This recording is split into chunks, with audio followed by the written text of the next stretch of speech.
മാധ്യമങ്ങൾക്ക് വിലക്ക് ഏർപ്പെടുത്തുന്നു.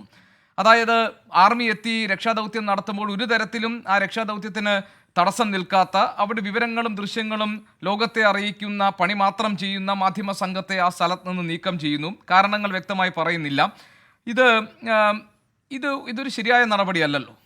അല്ല ഗോപി, മാധ്യമങ്ങളെ വാർത്ത റിപ്പോർട്ട് ചെയ്യുന്നതാണ് അവർക്കുള്ള ശല്യം. അല്ലാതെ ഏതെങ്കിലും തരത്തിൽ അവിടെ തെരച്ചിൽ നടത്തുന്നതിനിടയിൽ മാധ്യമ ക്യാമറകളോ റിപ്പോർട്ടർമാരോ പോയി നിൽക്കുന്നില്ല. നമ്മൾ കവളപ്പാറയും പെട്ടുമുടിയും ഒക്കെ ഈ ഗ്രൗണ്ടിൽ പോയി റിപ്പോർട്ട് ചെയ്ത തന്നെയാണ് നമ്മൾ. എന്തായാലും ആ സാഹചര്യമല്ല അവിടെയുള്ളത്. അങ്ങോട്ടേക്കാരും പോകുന്നില്ല. അങ്ങോട്ടേക്കാരും പോകാത്തിടത്തോളം കാലം രക്ഷാപ്രവർത്തനം ഏതെങ്കിലും തരത്തിൽ അലോസരം ഒന്നും ഉണ്ടാവുന്നില്ല. അവിടെ നമുക്ക് കാര്യം പ്രേക്ഷകർക്കും കാര്യം വ്യക്തമാകും. അവിടെ നിന്ന് വളരെ ദൂരെയാണ് മാധ്യമങ്ങൾ നിൽക്കുന്നത്. അപ്പോൾ അവിടെ നിൽക്കരുത്, അവിടെ നിന്നുള്ള കാര്യങ്ങൾ പുറത്തേക്ക് പോകരുത്, ആ ദൃശ്യങ്ങൾ പുറത്തേക്ക് പോകരുത്, തെരച്ചിലിൻ്റെ അനാസ്ഥ പുറത്തേക്ക് പോകരുതെന്ന് കൃത്യമായി അവർക്ക് ബോധ്യമുണ്ട്. അതുകൊണ്ടാണ് അങ്ങനെ മാധ്യമങ്ങളെ പലയാവർത്തി, ആദ്യമല്ല ഗോപി, പലയാവർത്തി മാധ്യമങ്ങളെ അവിടെ നാട്ടിയിറക്കാനുള്ള നീക്കം നടത്തി. ഉറപ്പായും കേരളത്തിലെ മാധ്യമങ്ങൾ വാർത്ത നൽകിയത് കൊണ്ടാണ്, അതുവഴി രാഷ്ട്രീയ നേതൃത്വം ഇടപെട്ടത് കൊണ്ടാണ്, അതുവഴി മുഖ്യമന്ത്രിയുടെ ഓഫീസ്, അവിടുത്തെ മുഖ്യമന്ത്രിയുടെ ഓഫീസിൽ വിളി വന്നതുകൊണ്ടൊക്കെ തന്നെയാണ് അവിടെ പോലീസ് സംവിധാനം ഇത്രത്തോളം ആക്റ്റീവായത്. ആദ്യത്തെ 75 മണിക്കൂറിലാണ് അവിടെ ഈ വാർത്തകളുടെ ഒക്കെ ഫലമായി അവിടെ രക്ഷാദൗത്യം ആക്റ്റീവായെന്ന് പറയുമ്പോൾ അത്രത്തോളം 48 മണിക്കൂർ അവിടെ സംവിധാനങ്ങൾ കല്ലിന് കാറ്റുപിടിച്ച പോലെ ഇരുന്നു എന്ന് വളരെ വ്യക്തമാണ്. അപ്പോൾ സ്വാഭാവികമാണ് മാധ്യമങ്ങളോട്. ഇപ്പോൾ അവിടെ ഈ ലോറി ഡ്രൈവർ മനാഫിനോട് ഒരാൾ വന്ന് ചോദിക്കുന്നുണ്ടായിരുന്നു, ആരാണ് ഇത്ര പിടിപാടുള്ള ആൾ? അത് ഈ ലോറി ഡ്രൈവറാണോ അതോ ലോറി ഓണറാണോ ഇത്ര പിടിപാടുള്ള ആൾ? മുഖ്യമന്ത്രിയുടെ ഓഫീസ് വിളിക്കുന്നു, രാഷ്ട്രീയ നേതൃത്വം വിളിക്കുന്നു. അപ്പോൾ മനാഫ് മറുപടി പറയുന്നത് അതൊരു മലയാളിയാണ് സാറേ, അവിടെ വേറെ പിടിപാടൊന്നുമില്ല എന്ന് പറയുന്നുണ്ടായിരുന്നു. മാത്രമല്ല ഇന്നലെ മനാഫ് നമ്മുടെ എൻകൗണ്ടർ ചർച്ചയിൽ പങ്കെടുക്കുമ്പോൾ പറയുന്നുണ്ട്, മനാഫ് ആണ് രഞ്ജിത്ത് ഇസ്രായേൽ എന്ന് പറയുന്ന ഈ രക്ഷാദൗത്യത്തിൽ ഏറെ പ്രാവീണ്യമുള്ള ഒരാളെ ഇവിടെ നിന്ന് അങ്ങോട്ടേ കൊണ്ടുപോകുന്നുണ്ട്. മാത്രമല്ല അങ്കോളയിൽ തീവണ്ടിക്ക് സ്റ്റോപ്പില്ല. അപ്പോൾ പല ആൾക്കാരെ വിളിച്ച് ഈ മനാഫ് തന്നെ നേരിട്ട് ഇടപെട്ടാണ് അങ്കോളയിൽ ഒരൊറ്റ മിനിറ്റ് സ്റ്റോപ്പ് അനുവദിച്ച് രഞ്ജിത്ത് അടക്കമുള്ളവരെ അവിടെ ഇറക്കി ഒരു 3 ബാരിക്കേഡ് മറന്ന് അങ്ങോട്ടേക്ക് പോകുമ്പോൾ ഈ പോലീസ് സംവിധാനങ്ങൾ മനാഫിനോട് കയറുകയും മനാഫിൻ്റെ മുഖത്തടിക്കുകയും ചെയ്യുന്ന കാര്യം പറയുന്നുണ്ടായിരുന്നു മനാഫ്.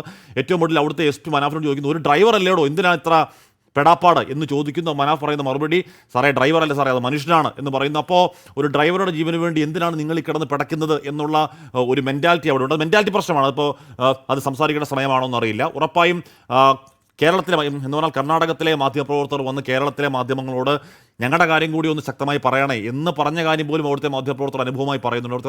അവിടുത്തെ കർണാടക പത്രത്തിലോ അല്ലെങ്കിൽ കർണാടക ദൃശ്യമാധ്യമങ്ങളോ ഇതിൻ്റെ കാര്യമായ വലിയ കവറേജുകളൊന്നുമില്ല. അവിടെ ഒരുപാട് കന്നഡികർ ആ മണ്ണിനടിയിലുണ്ട്. പാവങ്ങളാണ്, എല്ലാ സാധുക്കളാണ്.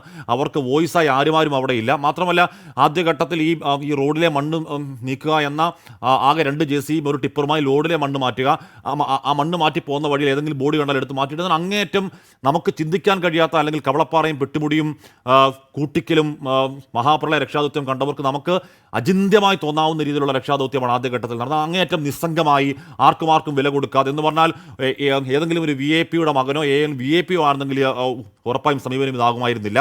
ചോദിക്കാൻ ആരോരുമില്ലാത്ത പരമസാധുക്കൾ പാവങ്ങളാകുമ്പോൾ അവസ്ഥ ഇങ്ങനെയൊക്കെയാണ് എന്ന് വേണം മനസ്സിലാക്കാൻ.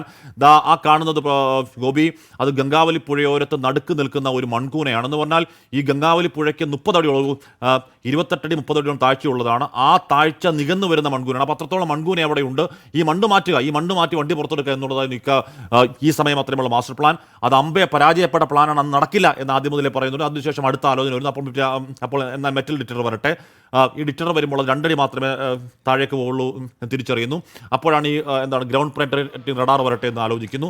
5-ാം നാൾ രാവിലെ 10:00-ക്കാണ് ഈ പറയുന്ന പെനട്രേറ്റിംഗ് റഡാർ വരുന്നത്. അപ്പോൾ അതുകൊണ്ടാണ് ഈ സൈന്യമോ അല്ലെങ്കിൽ വേണ്ട രീതിയിൽ ഏകോപനം ആദ്യമേ ഉണ്ടെങ്കിൽ ദ വെരി ഫസ്റ്റ് ഡേ വരേണ്ടതാണ് ഗ്രൗണ്ട് പെനട്രേറ്റിംഗ് റഡാർ. അത് വന്ന് 5-ാം നാൾ രാവിലെ 10:00-ക്കാണ്. മാത്രമല്ല ഈ തെർമൽ സെൻസറിംഗ് അടക്കം നമ്മുടെ രാജ്യം സാങ്കേതികമായി ഒരുപാട് മുന്നോട്ട് പോകുന്ന രാജ്യമാണ്. നമ്മൾ ചന്ദ്രയാൻ ദൗത്യം നടത്തിയവരാണ്, അതിൻ്റെ രോമാഞ്ചം ഇനിയും മാറാത്തവരാണ്. അങ്ങനെ ഒരുപാട് സാങ്കേതിക മുന്നോട്ട് പോകുന്ന രാജ്യത്തിൻ്റെ പരമാവധി ഇതല്ല, പരമാവധി കാര്യങ്ങൾ ഇനിയും ചെയ്യാനുണ്ട്. പക്ഷേ അതിന് ഏകോപിക്കേണ്ട ഏകോപന സംവിധാനമുണ്ട്. ഇപ്പോൾ ഇന്നലെ SD കുമാരസ്വാമി അവിടെ വന്നിരുന്നു. കുമാരസ്വാമി വന്ന് കണ്ട് പറഞ്ഞു പോയത് എന്താണ്, അവിടെ എല്ലാം ഓക്കെയാണ്, അപ്പോൾ ഇനി സൈന്യം വരേണ്ട കാര്യമില്ല എന്ന് പറഞ്ഞു. പിന്നെയും ഈ കുടുംബം ഒന്നടങ്കം തെരുവിലിറങ്ങി നിൽക്കുന്നു. അവർ വോക്കലായി സമ്മർദ്ദം തുടരുന്നു, പ്രധാനമന്ത്രി കത്തെഴുതുന്നു. അങ്ങനെയൊക്കെയാണല്ലോ സൈന്യത്തിന്. അല്ലാതെ കേന്ദ്രമന്ത്രി വന്ന് കണ്ടതിന് ശേഷവും അദ്ദേഹത്തിന് ഓക്കെയാണ് സൈന്യം വരുന്നത് എന്ന് പറഞ്ഞാൽ മൊത്തത്തിൽ നമ്മൾ ആദ്യം കാണുന്ന മൊത്തത്തിൽ അങ്ങേയറ്റം നിസ്സംഗതയുടെ നിസ്സഹകരണത്തിൽ അവിടെ ജോലി ചെയ്യുന്ന രക്ഷാപ്രവർത്തകർ NDR സംഘത്തെ നമ്മൾ ഏതെങ്കിലും തരത്തിൽ ബഹുമാനക്കുറവ് പറയുകയില്ല. പക്ഷേ വളരെ എവിഡൻ്റായി പറയേണ്ട കാര്യം ദ വെരി ഫസ്റ്റ് ഡേ 1 മുതൽ അതിശക്തമായ ഏകോപന പിഴവുണ്ടായി. ആ ഏകോപന പിഴവ് ഇന്നലെ വൈകുന്നേരം വരെ തുടരുന്നുണ്ടായിരുന്നു. ഇന്നലെ രഞ്ജിത്ത് ഇസ്രായേൽ വന്നതിന് ശേഷം പറഞ്ഞു എന്താണ് ഇന്നലെ 3 മണി വരെയും ഈ മണ്ണുമാറ്റം ശരിയായ ദിശയിലായിരുന്നില്ല. ഉറപ്പായും ഗോപി അവരുടെ പ്രയോറിറ്റി നമ്മുടെ അർജുൻ്റെ വണ്ടിയോ അല്ല അവിടുത്തെ മണ്ണുമാറ്റം, അവിടുത്തെ റോഡിലെ മണ്ണുമാറ്റം എന്ന് പറഞ്ഞാൽ ഈ പറഞ്ഞ രക്ഷാദൗത്യ സംഘത്തിന് പോകാൻ വാഹനങ്ങൾ പോകാൻ റോഡ് വേണ്ടേ എന്നൊക്കെയാണ് ന്യായം. ഉറപ്പായും റോഡ് വേണം. പക്ഷേ ഇടുക്കിയിലടക്കം നമ്മൾ കണ്ട രക്ഷാപ്രവർത്തനം ഈ പറഞ്ഞ കാറിൽ റോഡിൽ പോയി ചെയ്ത രക്ഷാപ്രവർത്തനമല്ല. നമ്മൾ ഒന്നടങ്കം ഇപ്പോൾ കവളപ്പാറയിലടക്കം ഇപ്പോൾ ഉരുൾപൊട്ടൽ ഉണ്ടാകുമ്പോൾ ആ നിമിഷം നാട്ടുകാരൊന്നടങ്കം അവിടെ എത്തി രക്ഷാപ്രവർത്തനം ഏറ്റെടുക്കുന്ന കാഴ്ച നമ്മൾ ഒന്നല്ല പലയാവർത്തി നമ്മൾ കേരളത്തിൽ കണ്ടതാണ്. അതൊന്നും അവിടെ കാണുന്നില്ല. ശരിയാണ്, അവിടെ അവിടെ മണ്ണിടിച്ചിലാണ്, റെഡ് അലർട്ട് പ്രഖ്യാപിച്ച സ്ഥലമാണ്, നാട്ടുകാർ പോകുന്ന പോലെ അപകടം ഉണ്ടാക്കും എന്നൊക്കെയുള്ള ന്യായവാദങ്ങൾ ശരിയാണെന്ന് പറയുമ്പോൾ തന്നെ ഒരു മനുഷ്യവിശേഷിയും കാര്യമായി അവിടെ കാണാനില്ല. ആദ്യഘട്ടത്തിൽ വളരെ കുറച്ച് ഉദ്യോഗസ്ഥർ മാത്രമാണ്. ഓരോ ദിവസം കഴിയും തോറും വാർത്തകൾ ശക്തി പ്രാപിക്കും തോറും ഇടപെടൽ ശക്തി പ്രാപിക്കും തോറും കൂടുതൽ ഉദ്യോഗസ്ഥർ അങ്ങോട്ടേക്ക് വരുന്നു. കൂടുതൽ നമ്മുടെ ഇടപെടൽ ശക്തി പ്രാപിക്കുന്നതിനനുസരിച്ച് തന്നെയാണ് കൂടുതൽ ഉപകരണങ്ങളും കൂടുതൽ പ്രൊക്ലൈനറുകളും കൂടുതൽ JCBകളും അങ്ങോട്ടേക്ക് വരും. എത്രത്തോളം രാഷ്ട്രീയ സമ്മർദ്ദം ശക്തമാകുന്നു അതിനനുസരിച്ച് ഈ മൂട്ടിന് തീ പിടിക്കുക എന്നൊക്കെ നാടൻ ഭാഷയെ പറയില്ലേ, ആ രീതിയിലുള്ള പ്രതികരണമാണ്. അപ്പോൾ ആ മൂട്ടിന് തീ പിടിച്ച അവസ്ഥയിൽ നിൽക്കുന്ന പോലീസ് ഉദ്യോഗസ്ഥർക്ക് കേരളത്തിലെ മാധ്യമങ്ങളോട് പുച്ഛം തോന്നും, പരിഹാസം തോന്നും, അവരെ ആട്ടിയിറക്കിവിടാൻ തോന്നും. അത് സ്വാഭാവിക പ്രതികരണം മാത്രമായേ ഞാൻ കാണുന്നുള്ളൂ ഗോപി.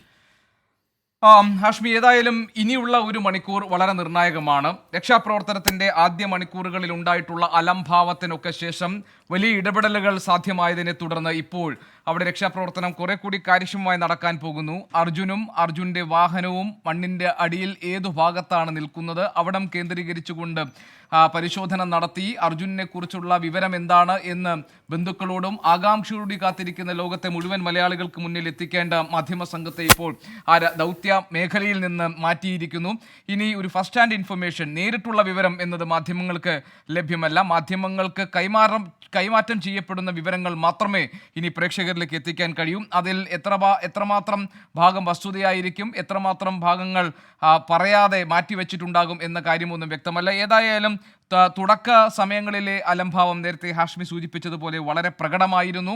ആ അലംഭാവത്തിന് നീതീകരണമില്ല.